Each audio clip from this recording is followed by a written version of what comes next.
Oleh demikian, sama-sama bagaimana juga Abdullah telah ungkapkan tadi, ini hari yang penting, ini saat yang cukup penting.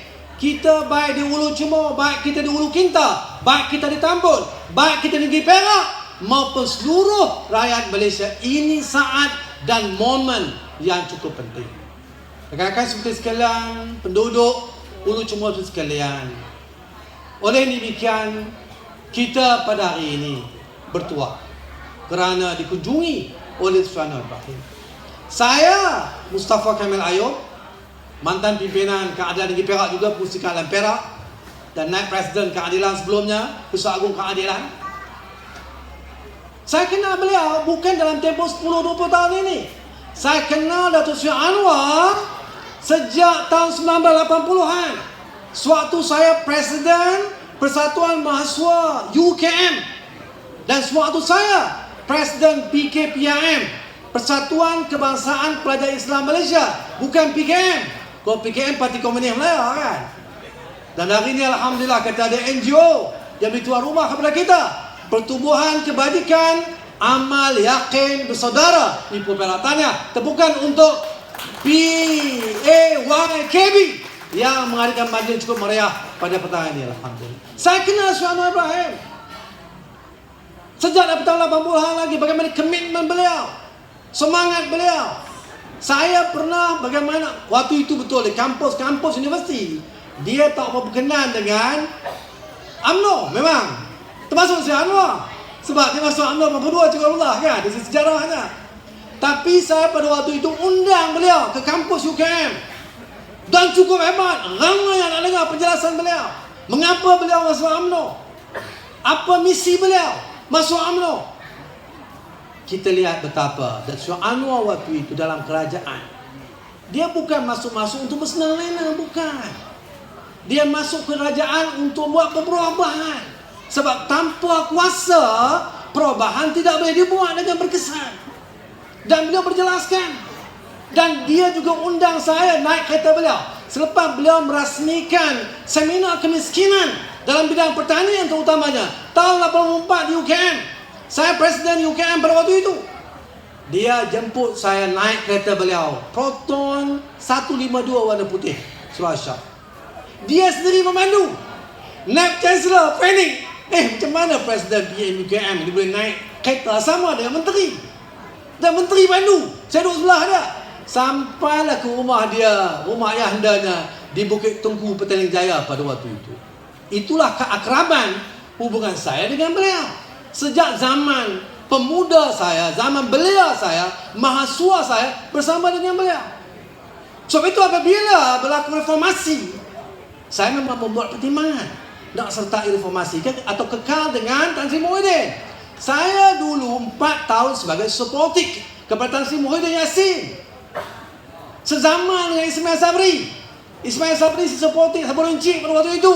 Rakan saya Leo Tonglan supportik Lim Alek pada waktu itu.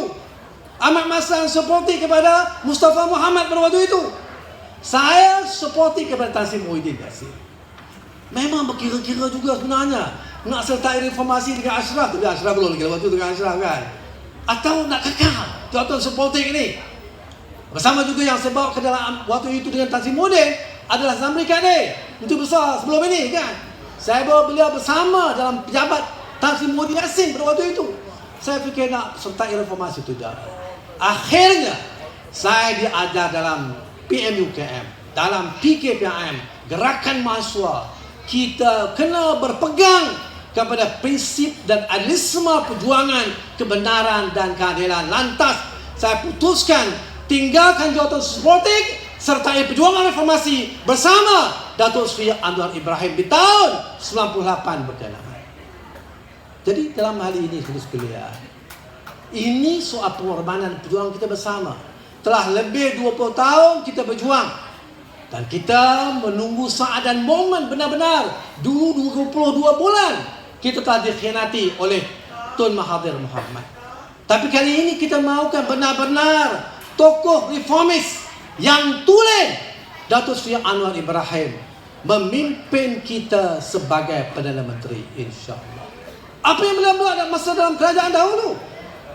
Beliau buat Universiti Islam, beliau buat Bank Islam, beliau perkenalkan amanah ikhtiar Malaysia untuk orang miskin terutamanya.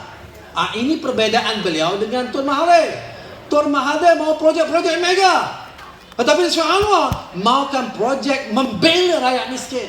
Beliau wujudkan tekun, beliau wujudkan pelbagai skim membantu orang-orang miskin dan pedesaan. Ini yang beliau buat.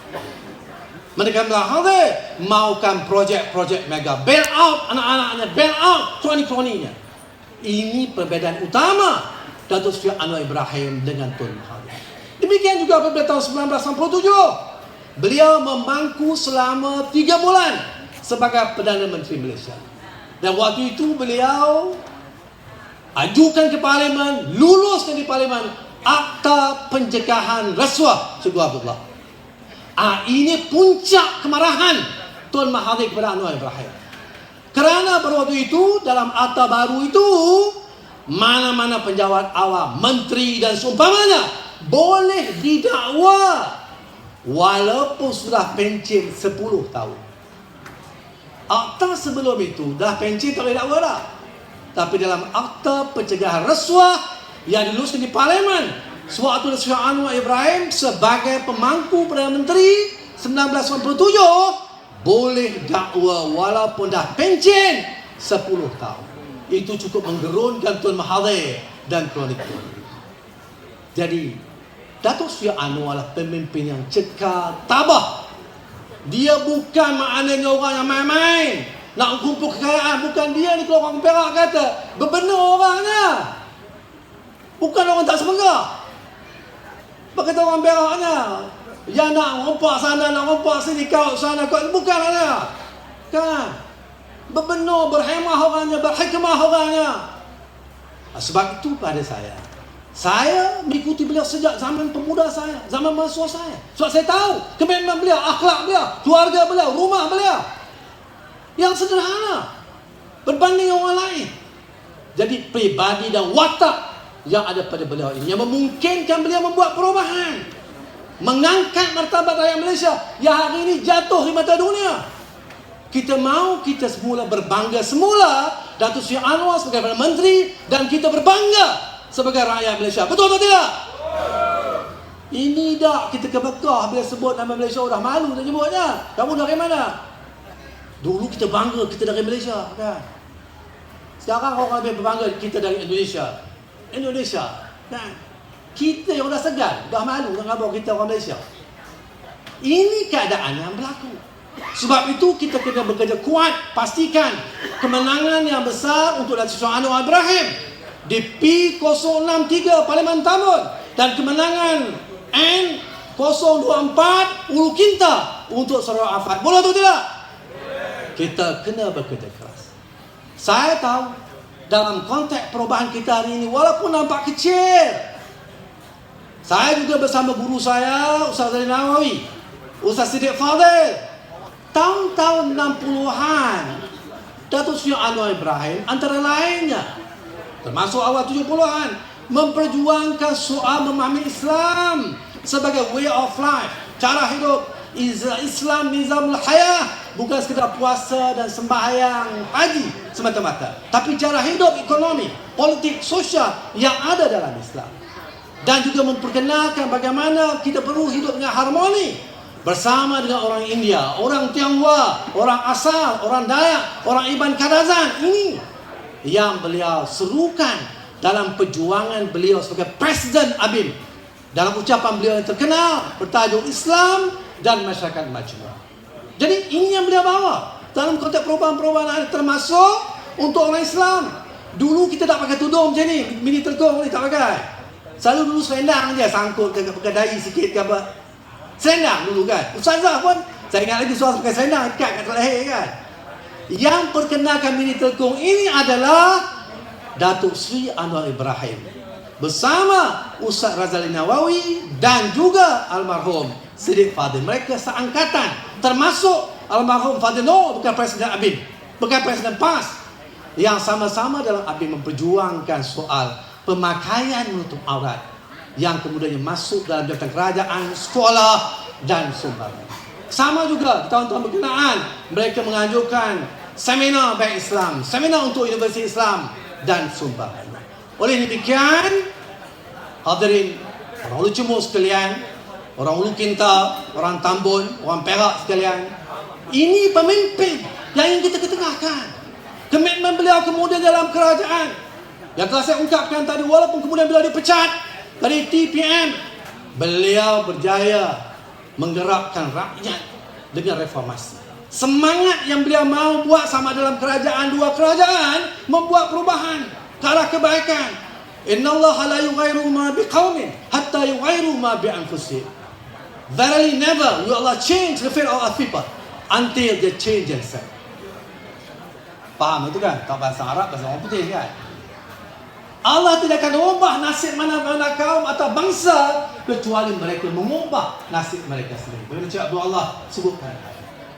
Dan yang beliau ingin bawa tidak lain tidak bukan adalah islah pembaharuan yang berterusan, membaiki keadaan yang parah yang teruk pada hari ini, terutama pasca COVID-19 dengan kemiskinan, dengan B40, dengan soal pengangguran, dengan soal cost of living, dengan cost harga barang yang meningkat.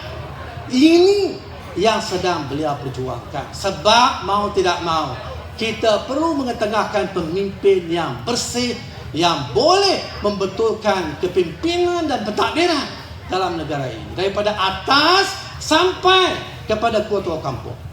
Ini perlu dibetulkan. Semangat ini ada pada beliau. Atas semangat in uridu illal islah mastata', yang aku maukan dalam perjuangan ini untuk membuat islah, pembaharuan ke arah kebaikan dengan sesungguh-sungguhnya. Ini ungkapan Al-Quranul Karim yang selalu Datuk Seri Anwar ungkapkan. Sama ada suatu beliau pertama kali mengungkapkan konsep Madani di Festival Istiqlal Jakarta 1995. Beliau kemudian mengungkapkan semula 1998 di bawah Deklarasi Pemetaan Pauh yang merangkumi keseluruhan makna terjemahan Madani, masyarakat Madani pada waktu itu.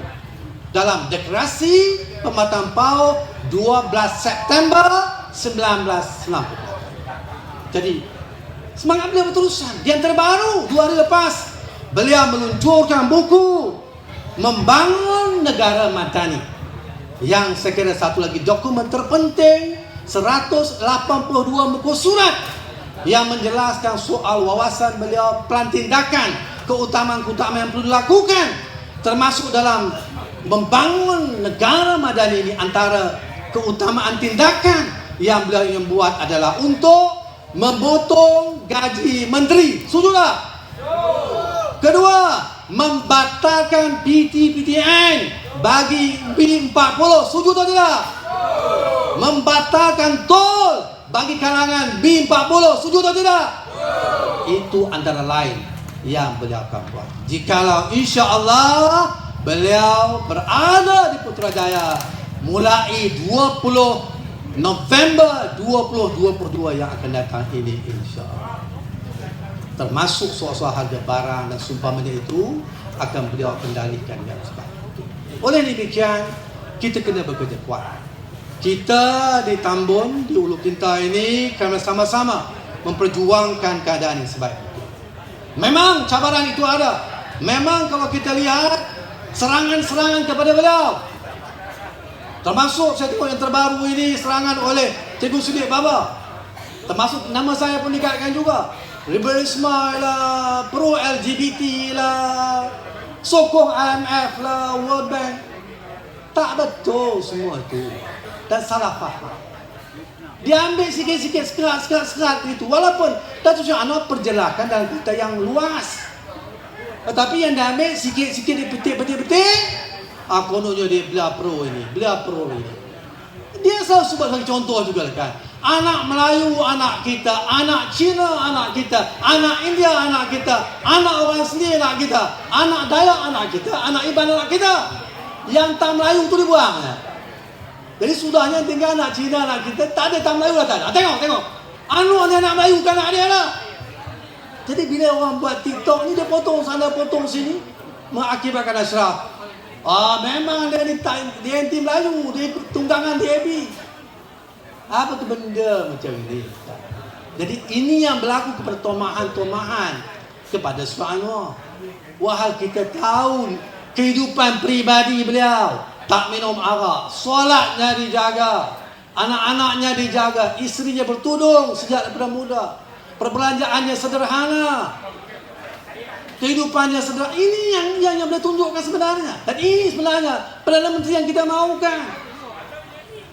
Aset beliau tak sampai juta-juta. Ada juta adalah sebab rumah tu di KL mahal kan. Tapi bukanlah puluh-puluh juta. Kan? Apatah lagi bilion-bilion. Ini ada menteri, bila kapal helikopternya terhempas, diketahui asetnya berjumlah 2 bilion ringgit. Menteri UMNO lah, saya sebut semalam, dah meninggal lah kan. Tapi bila dia meninggal, helikopter jatuh, asetnya 2 bilion. Berkelahi di antara isteri dengan mak dia, berebut dengan aset itu. Jadi macam mana menteri mula ada bilion-bilion ringgit nak berkhidmat dengan rakyat? Jadi hari-hari kerja dia, tengok mana projek yang nak ambil, mana projek yang nak disakaunya. Jadi itu yang berlaku selama lebih 60 tahun. Bagaimana Syekh Abdullah ungkapkan tadi, bab tanah pun sama juga. Itu lagi cepat dapat duit kan. Jual sana sini, jual tanah sana sini, tak kira lah, dia kuala sana kuala sini. Jadi sebab itu kita berada dalam keadaan yang cukup mencabar. Sementara itu boleh ambil makanan. Tengok, kita santai-santai je lah kan, ambil makanan, bawa sementara. Tunggu Sultan Anwar. Saya lihat Syekh Farhash dah sampai kan. Dia tak lama dah tu sebenarnya, because biasanya tim Syekh Farhash akan sampai lebih awal 5 minit 10 minit. Kemudian entourage pasukan Syekh Anwar akan sampai tidak lama selepas itu. Kita lalu juga Saudara Nasir Kamarudin, orang kuat Wadah Penjelasan Umat Perak, bersama kita pada petang ini, dan isteri beliau. Jadi maknanya apa? Maknanya inilah masa dan saat untuk kita membuat perubahan, mengangkat Datuk Seri Anwar Ibrahim dan mengetengahkan idea-idea utama beliau. Jangan kita dengar, saya tahu makin hampir pilihan raya, makin hampir tarikh mengundi, makin banyak serangan, berbagai-bagai serangan. Kononnya pro Cina lah, kononnya yang tadi disebutkan tadi, pro LGBT-nya, pro IMF-nya, pro World Bank-nya. Dan ini tidak. Hadirin sekalian, oleh demikian saya fikir cabaran yang ada pada kita ialah untuk kita bekerja kuat, kita bekerja keras, supaya nantinya insya-Allah apa yang kita mahukan kita boleh jayakan bersama. Apa yang kita gerakkan kita boleh jaya dan kita jadikan ini suatu kenyataan pada 20 November 2022 dalam tempoh 2 minggu yang akan datang. Alhamdulillah, saya agak cukuplah sekedar itu. Saya telah pun 20 minit lebih dah saya bercakap, cukup saya. Cuma sebelum tamat saya nak baca sedikit pantun khusus untuk Sultan Anwar Ibrahim. Dia tak dengar pun tak apalah kan. Kita ada rakaman tadi pun sudah bagi yang sama di Kelebang apa tadi? Kelebang? Resu tadi kan, sama. Terima kasih. Yang berbunyi, urat dawai tulang besi, di jalan perjuangan gagah berlari. Pemain nombor 1 Datuk Seri Anwar Ibrahim mula beraksi membela rakyat seantero negeri insya-Allah. Reformasi. Kaikak. Malu malarsi. Lawan tetap. Lawan sampai. Pakatan. Insya-Allah sama-sama kejayakan hasrat kita memenangi Parlimen P63 Tambun dan juga DUN N24 Ulu Kinta dimenangi dengan bergaya pada 19 November 2022. Sekian, wabillahi taufiq wal hidayah. Assalamualaikum warahmatullahi taala wabarakatuh.